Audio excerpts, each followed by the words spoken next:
Good morning. Well, we come back to a Monday and another week. Before we get back to the Gospel of John this morning, I would like to ask you to pray for me and for my wife Sandra, and to pray for the Israeli embassy as well. We don't know quite what is happening. All we do know is that we've had approval to enter Israel from Jerusalem. That has been sent to us together with all insurance forms. We've sent it off to the embassy in London. And now we are waiting for a reply from them to make sure that our passports have been certified so that we're entering Israel under a clerical visa. We need to enter Israel under a clerical visa because having been out there once in February and now probably in a few days returning again at the end of March or beginning of April, if we were to try to go out again in August, they would immediately stop us from traveling because they didn't want people to come back on a tourist visa more than twice in a year. So we have to get these clerical visas, and we're just waiting on the embassy. By the time you see this, we may have received them because this is not going to be going out until about the 28th of March. But if we haven't, then we'll be now thinking, what can we do for the future? So keep us in prayer and keep the embassy in prayer and pray that all these documents can be received properly and correctly. Now we come back to the Gospel of John. As we look at the story, we find that Jesus has been arrested, been tried by Caiaphas and in his palace, but they can't find anything wrong with him. And what is more, they don't have any witnesses who will stand up against him. See, Judas was supposed to be the witness. He had betrayed him.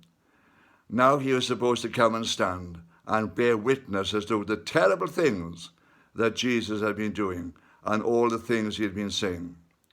But as I said to you last week, Judas, full of remorse, I don't think it was repentance.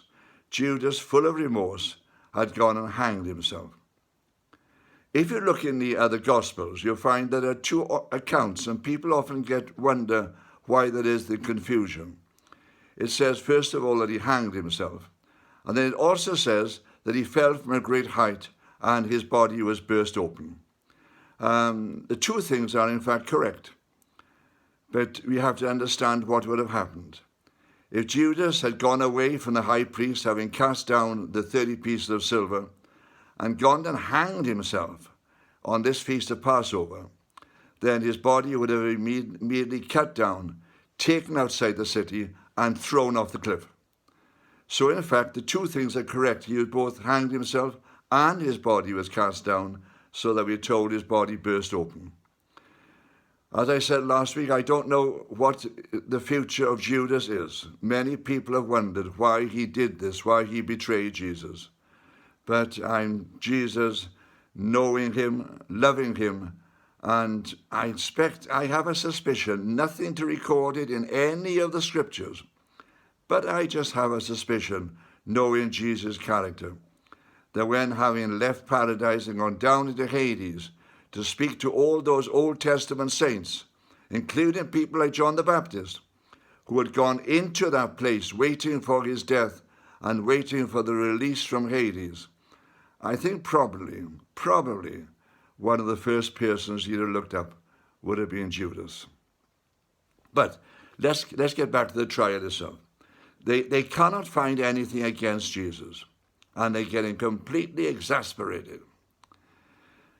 So then the high priest says to Jesus, and of course they were very legal people, but he says to Jesus, tell me, he says, are you the Mashiach, the Son of the living God?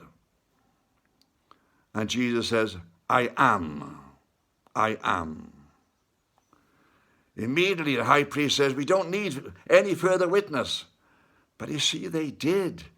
First of all, a trial which was going to end up with a death penalty should never have been taking place at night. It wasn't allowed. Secondly, it was always assumed that there would be a time for witnesses to be called on the behalf of the defense. That didn't happen either. And a person was never allowed to convict himself from his own mouth. It had to be by witnesses. And another thing which is going wrong here is that they had a very clever system that when they examined a person in this way, the verdict was given from the youngest first to the oldest, so that the younger members of the Sanhedrin would not be influenced by the vote of the older ones. The younger ones voted first, and the senior ones voted last. A very clever system and a way of doing it. But when Jesus says, I am, the high priest literally tears his clothes and says, what further witness do we need? This man has committed blasphemy. And they convict him. In other words, he tells the whole Sanhedrin how to vote. But Jesus himself testifies at this point in front of the Sanhedrin. It's the first time he'd done it in a position like this. He has said to them, they asked him, are you the Son of the living God? And he said, I am. They now have to decide what the next step's going to be. They have to take him to Pilate to ask Pilate for the death sentence to be passed. We'll continue with this tomorrow.